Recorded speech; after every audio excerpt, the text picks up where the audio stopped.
the fluorescent lights of Kepler. 7 space station hummed their eternal song as Marcus Webb pushed his cleaning cart down the empty corridor. His footsteps echoed against the metal walls, the only sound in the abandoned observation deck during the night cycle. Most janitors avoided this section. Too quiet, they said. Too far from the bustling trade centers where life thrived. Marcus preferred it that way. He was a simple man doing simple work, and that suited him fine. At 45 years old, with gray touching his temples and calluses on his hands, he had learned to appreciate quiet spaces. The observation deck offered the best view of the stars, and after his shift ended, he sometimes sat here with his dinner, watching distant galaxies spin in the darkness. Tonight was different. As Marcus rounded the corner near the main viewport, he froze. Someone was already there. Something, rather. The creature sat perfectly still on the floor, its massive form silhouetted against the starlight. Even sitting, it stood nearly 12 feet tall. Scales like polished black glass covered its body, reflecting the distant stars. 2 enormous wings lay folded against its back, and a long tail curled around its feet like a sleeping serpent. A dragon, an actual dragon, here on a space station. Marcus had seen many alien species during his 3 years on Kepler 7. The station hosted thousands of different beings, from the gaseous nebulans to the crystalline quartzians. But he had never seen anything like this creature. It looked like something from ancient Earth legends, transplanted into the future. His first instinct was to leave quietly. The creature looked dangerous, all sharp edges and coiled power. But something made Marcus pause. The dragon's head was tilted upward, staring at the stars through the massive viewport. Its eyes glowed a soft amber color, and in that glow, Marcus recognized something familiar. Loneliness. The creature sat the way Marcus himself sat when the memories became too heavy. The way someone sits when they are alone with thoughts too large to share. The dragon's shoulders sagged slightly, and its breathing was slow and deep, like each breath carried the weight of years. Marcus stood there for a long moment, considering. His practical side told him to turn around and clean a different section tonight, but his heart remembered what it felt like to sit alone in the darkness, wishing for even the smallest connection to another living soul. He cleared his throat softly. The dragon's head snapped around with startling speed. Those amber eyes fixed on Marcus, and for a heartbeat, fear shot through him. The creature's pupils contracted to slits. Its claws scraped against the metal floor. Marcus saw intelligence in those eyes, ancient and sharp. "Sorry," Marcus said, surprised by how steady his voice sounded. "Didn't mean to disturb you. I'm just a janitor. I cleaned this section." The dragon stared at him. Marcus couldn't read the expression on that alien face, but the creature made no move to attack. Slowly, the tension in its shoulders eased. It turned back to the viewport, dismissing him. Marcus should have left. Instead, he parked his cleaning cart and walked closer. Not too close, but close enough to see the stars from the same angle. He pulled out his lunch container from the cart's lower shelf. His dinner was simple tonight, a sandwich made from synthesized earth ingredients. Ham and cheese on wheat bread, the way his wife used to make them. The memory stung, but it was a familiar pain now. He sat down on the floor, a respectful distance from the dragon, and opened his container. The smell of food filled the quiet space. Marcus took a bite, chewing slowly, watching the stars. From the corner of his eye, he saw the dragon's head turn slightly toward him. Marcus looked down at his sandwich, then at the dragon, then back at the sandwich. It was a crazy idea. The creature probably didn't even eat solid food. It might consider the offer an insult, or worse. But loneliness called to loneliness. Marcus pulled the sandwich apart and stood up. His legs felt unsteady as he walked closer to the dragon. The creature watched him approach, eyes narrowing with suspicion. Marcus stopped a few feet away and held out half of the sandwich. "You look like you might be hungry," Marcus said simply. The dragon stared at the offered food, then at Marcus, then back at the food. The silence stretched so long that Marcus's arm began to ache. He was about to withdraw the offer when the dragon slowly, carefully, reached out one massive claw. The sandwich looked ridiculous in that enormous hand, tiny and fragile. The dragon brought it closer, sniffed it, and then, to Marcus's amazement, took a small, delicate bite. Those amber eyes closed for a moment. When they opened again, they had shifted to a deep violet color. The dragon looked at Marcus with an expression he couldn't quite name. "Thank you," the creature said, its voice deep and rumbling like distant thunder. "It has been a very long time since anyone offered me kindness." Marcus sat back down, a respectful distance away, and took another bite of his half. They sat together in comfortable silence, two lonely beings sharing a simple meal under the light of a billion stars. Neither of them knew it yet, but this moment would change everything. 3 weeks passed, and Marcus found himself looking forward to his night shifts in a way he hadn't anticipated. Every evening, when the station's main lights dimmed to simulate night cycles, he would push his cleaning cart to the observation deck. And every evening, Drethus would be there waiting. That was the dragon's name. Drethus. He had shared it on their second meeting, speaking it like a word that hadn't been used in a very long time. They fell into an easy routine. Marcus would bring his dinner, always making sure to pack extra. Drethus never asked for food, but Marcus always offered half of whatever he brought. Sometimes it was sandwiches. Other times it was pasta or rice dishes. Once, Marcus brought apple pie, and Drethus had stared at it for a full minute before tasting it. "Sweet," the dragon had said, his voice filled with something like wonder. I had forgotten that food could be sweet. Tonight, Marcus brought soup. Real soup, not the synthetic kind, made from ingredients he had traded favors to acquire from the agricultural deck. The smell of vegetables and broth filled the observation deck as he poured into 2 containers. Drethus accepted his portion with a grateful nod. His claws, which Marcus had initially feared, handled the container with surprising gentleness. They ate in silence for a while, watching a nebula slowly spin in the distance, painting space with colors that had no names. "How long have you been here?" Marcus asked finally. "On Kepler 7, I mean." Drethus was quiet for a long moment. 83 years, he said. "I arrived when this station was first constructed. I watched them build it piece by piece." Marcus nearly dropped a spoon. 83 years? But you've been alone this whole time?" "Not alone," Drethus corrected gently. "Surrounded by thousands of beings. But yes, alone in the ways that matter." His eyes shifted from amber to a darker blue. "Other species fear me, or they worship me, or they want something from me. No one simply talks to me. Not until you..." Marcus thought about that. He had noticed how other beings reacted when they saw Drethus in the corridors. They would press themselves against walls, whispering words Marcus couldn't understand. He had heard some of them called Drethus, Void, WIRM, and Star Eater, spoken like curses or prayers. "Why do they call you those names?" Marcus asked. Drethus's tail moved in what might have been a shrug. "Old stories. Old fears. My people were once very powerful. Marcus. We shaped worlds. We sang songs that moved stars. Other species remembered this, and memory became legend, and legend became fear. Marcus caught the past tense. Your people aren't powerful anymore?" The dragon's eyes dimmed. "My people aren't anymore. Period." Marcus set down his soup, suddenly understanding. "I'm sorry. I didn't know." "How could you?" Drethus said softly. "Humans are new to this galaxy. You have been exploring space for less than a century. My people were old when your ancestors were learning to make fire."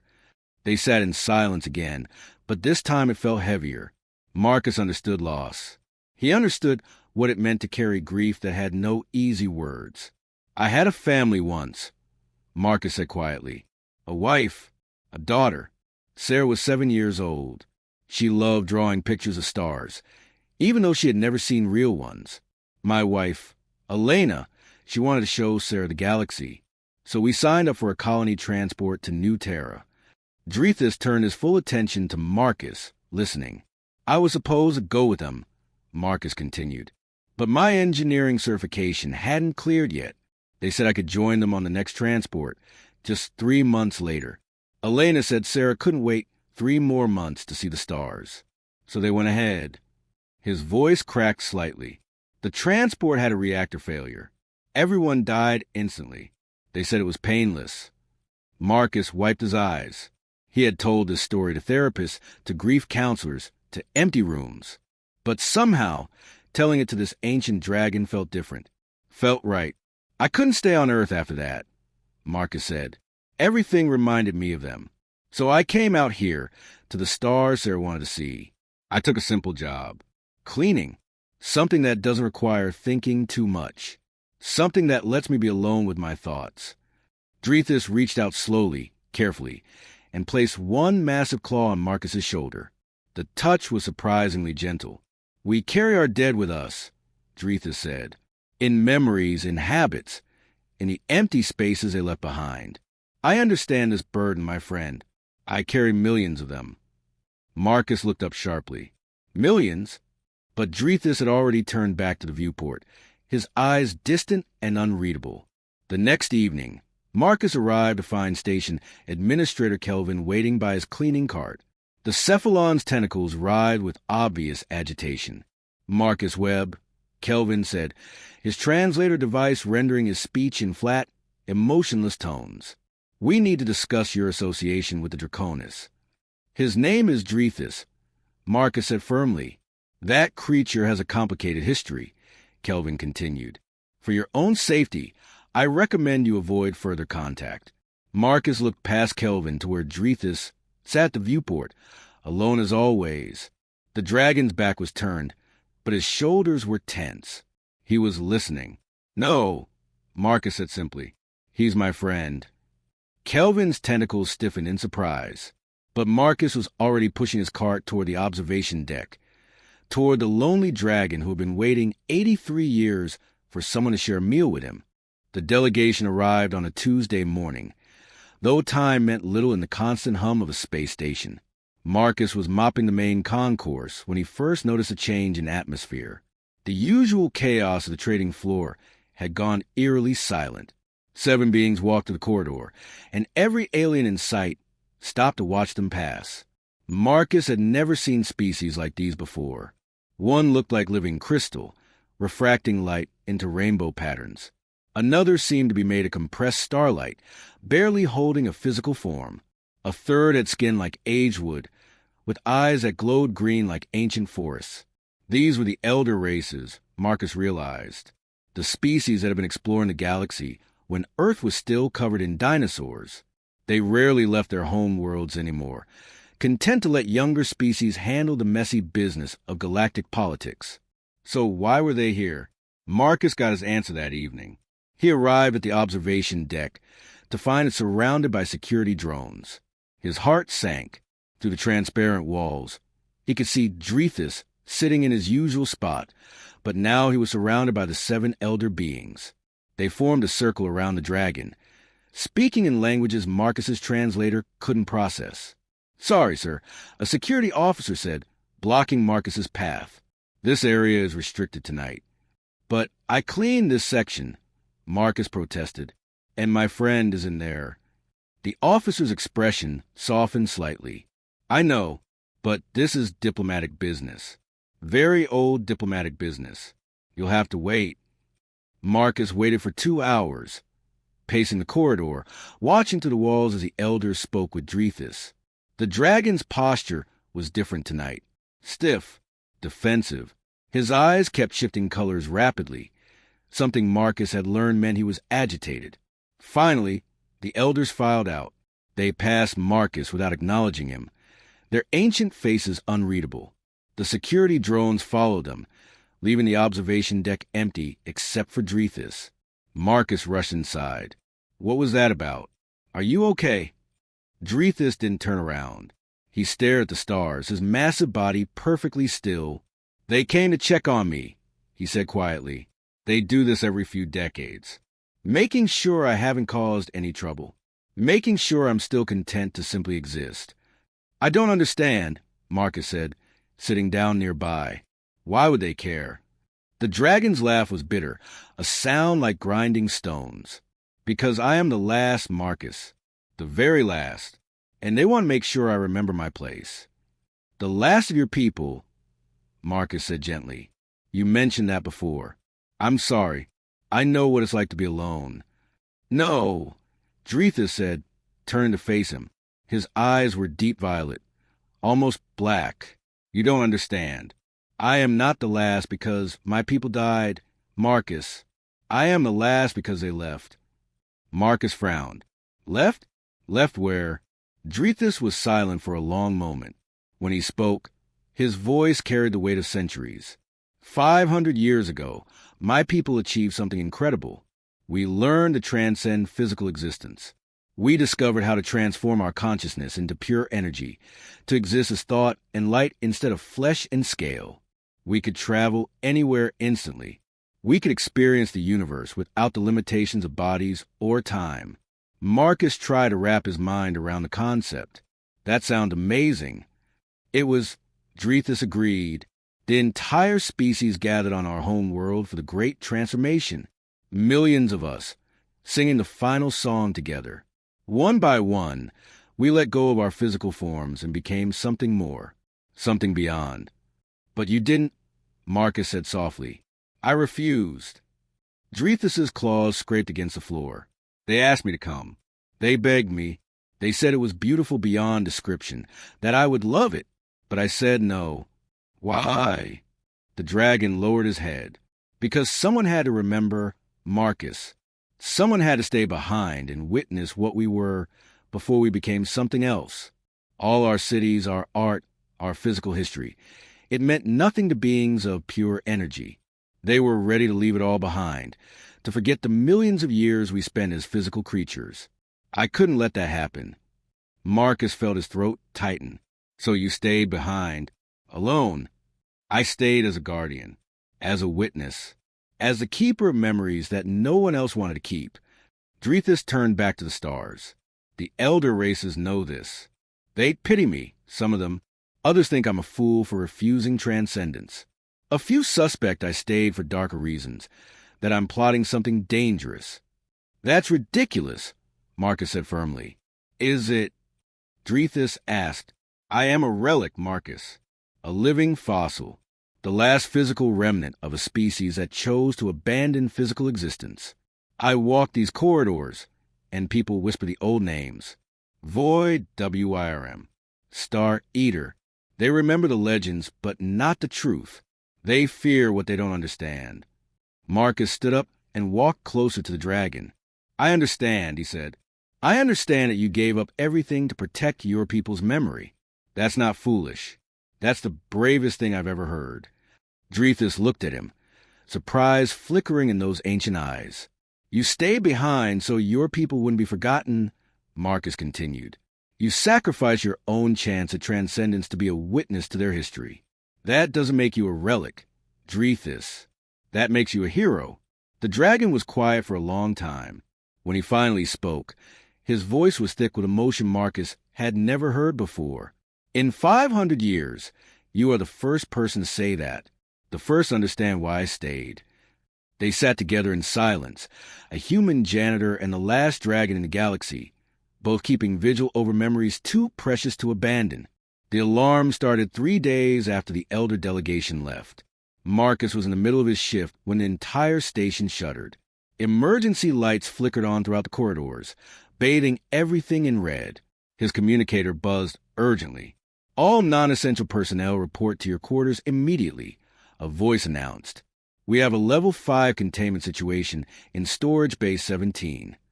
Marcus's blood ran cold. Storage Bay 17 was directly below the observation deck.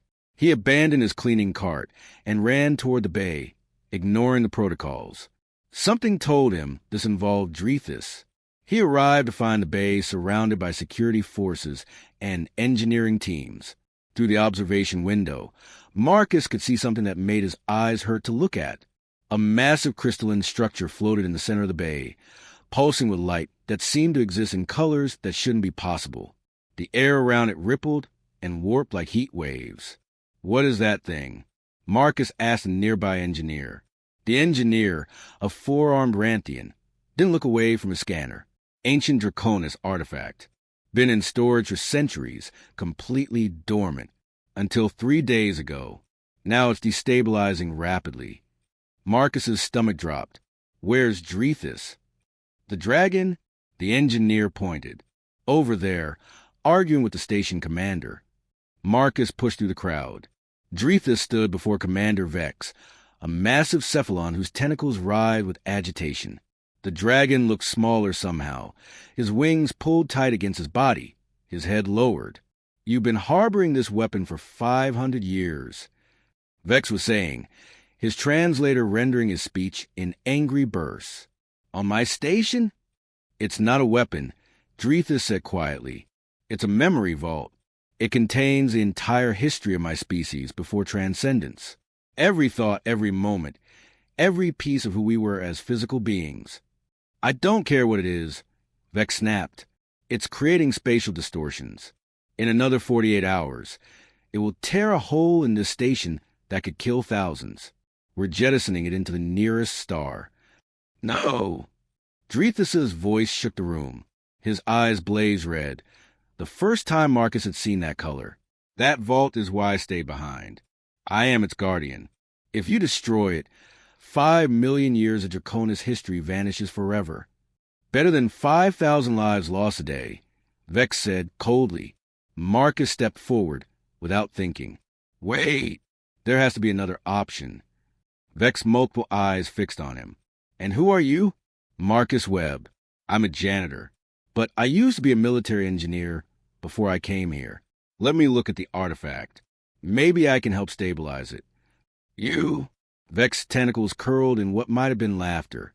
"You think you can fix technology from a species that transcended physical existence? Technology that our best engineers can't understand." "Maybe not," Marcus admitted. "But I have to try. Drethus is my friend. And that vault is all he has left of his people." Vex stared at Marcus for a long moment. Finally, he gestured with one tentacle. "Fine. You have 48 hours. After that, the vault gets jettisoned whether you fix it or not." Marcus spent the next day studying the vault from every angle. He reviewed every scan, every reading, every piece of data the station's computers had collected. Drethus stayed with him the entire time, explaining what he knew about the artifact. "It was designed to be eternal," Drethus said, "powered by quantum entanglement with the transcendent consciousness of my people. But something is breaking down. The connection is weakening." Marcus rubbed his tired eyes. "Why now? After 500 years, why is it failing now?" Drethus was quiet. "I don't know. Perhaps because my people are moving further away. Perhaps because I am the only anchor they have left to physical existence, and I am growing old even by dragon standards." "How old are you?" Marcus asked. 7,342 years. Drethus smiled slightly. "Still young for a Draconis, actually. But I am the youngest, the last generation before transcendence." Marcus turned back to the scans. The mathematics were beyond anything he had studied, but patterns began to emerge. The vault wasn't just storing data. It was alive in some way, a bridge between two forms of existence. And that bridge was collapsing. "I think I understand," Marcus said slowly. "The vault needs a living consciousness to stabilize it, someone to anchor it to physical reality." Drethus went very still. "Yes," he said quietly. "That's what I've been doing for 500 years, maintaining the connection through meditation and focused thought. But I'm not strong enough anymore. The connection requires more than I can give." "What if we amplified your connection?" Marcus asked. "Use the station's power grid to boost the signal?" "It wouldn't work," Drethus said. "The vault doesn't need more power. It needs a permanent anchor, a consciousness willing to merge with it completely." Understanding hit Marcus like a physical blow. "You mean someone would have to sacrifice themselves, become part of the vault forever?" Drethus nodded slowly. "I have been preparing to do this for decades, waiting for the right time. It seems that time has come." "No," Marcus said firmly. "There has to be another way." "There isn't," Drethus said gently. "And it's not a sacrifice, Marcus. It's a homecoming. I would finally join my people, just in a different form than they intended. I would become the living memory of everything we were." Marcus stared at the pulsing vault. "In 48 hours," His only friend would have to give up his physical existence to save the memories of a species that had already left him behind. The unfairness of it burned in his chest. Then we work together, Marcus said. I'm not letting you do this alone. Drethus's eyes shifted to soft gold. My friend, he said quietly, you have already given me more than I could have asked for. You reminded me why physical existence matters, why memories are worth preserving. That is enough. But Marcus was already pulling up schematics, his mind racing. 48 hours. They had 48 hours to find a better solution, or to say goodbye. The clock showed 6 hours remaining when Marcus finally admitted defeat. He had tried everything his engineering knowledge could offer. Every calculation led to the same conclusion. The vault needed a living consciousness to merge with it permanently, or it would tear itself apart and take half the station with it. Drethus sat beside him in the observation deck, watching the stars one last time. The dragon had been quiet for hours, lost in thoughts Marcus couldn't imagine. 7,000 years of memories, 500 years of loneliness, and now, finally, an ending. I'm sorry, Marcus said, his voice rough. I couldn't find another way. You tried, Drethus said softly. That is more than anyone has done for me in centuries. You saw me as a person, not a relic, not a legend, just a person who needed a friend.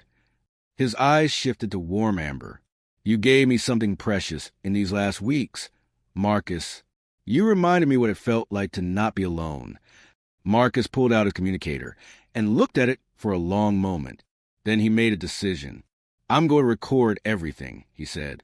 Your story, your people's history, everything you've told me. And I'm going to make sure everyone in this galaxy knows what the Draconis were, what you sacrificed to preserve their memory. Drethus turned to him in surprise. The station commander would never allow it. He wants the situation resolved quietly. I'm not asking permission, Marcus said firmly. He opened a recording program and held up the communicator. Tell me about your people, Drethus. Tell me everything. We have 6 hours. Let's use them.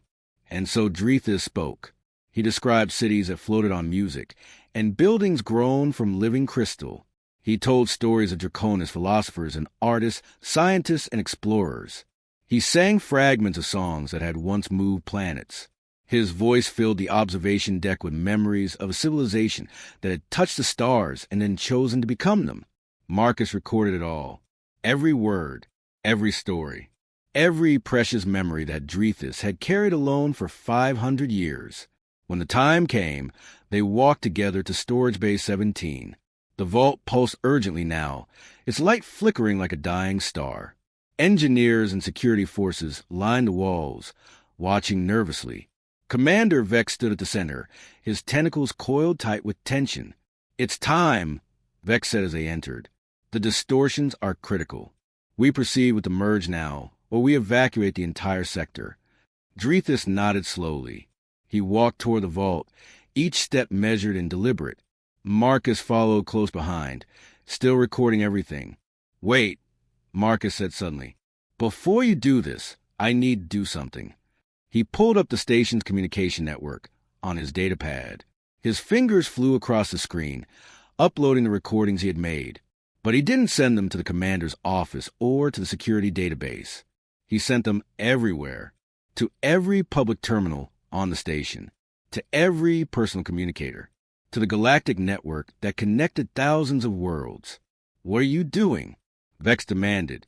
Making sure he's not forgotten, Marcus said simply. He pressed the final button. Across Kepler 7, on every screen and display, Drethus' story began to play. Aliens of 100 species stopped what they were doing and listened. They heard the dragon's voice describing his people's glory. They saw images Marcus had captured of Drethus, sitting alone in the observation deck, the last guardian of a transcended race. Within minutes, the recording spread beyond the station.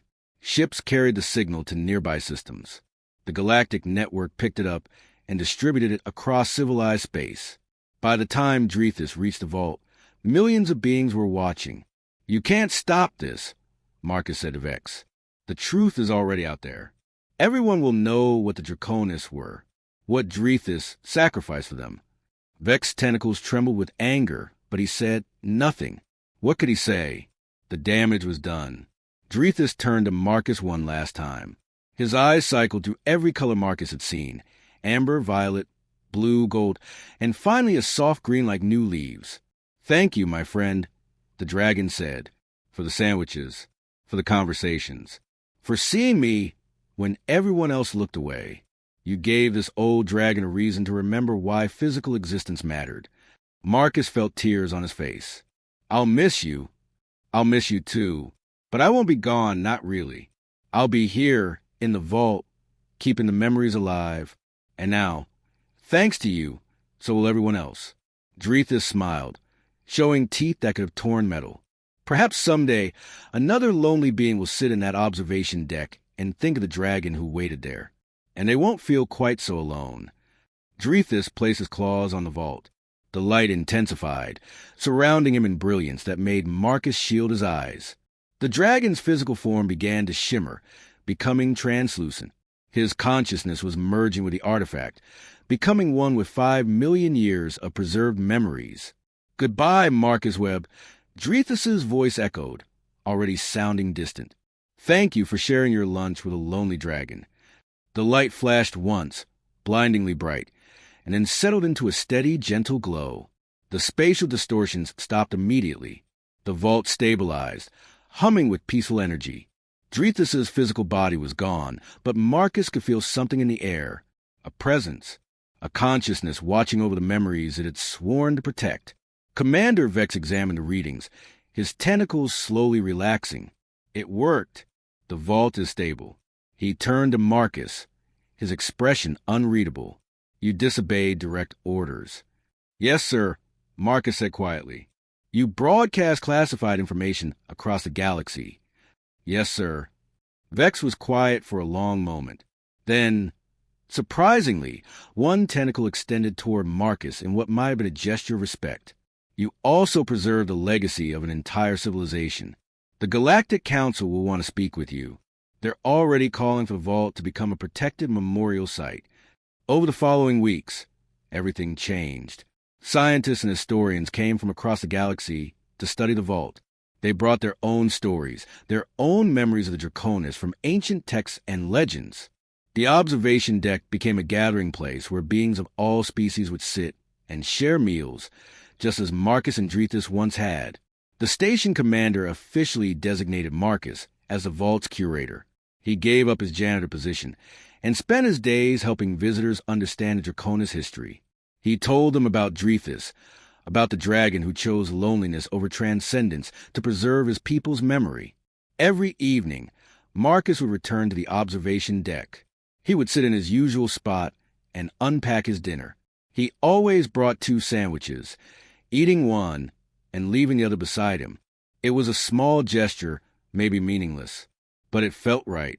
Sometimes, when the station was quiet and the stars were bright, Marcus thought he could feel a presence near him, a warmth in the air, a sense of companionship that had nothing to do with physical form.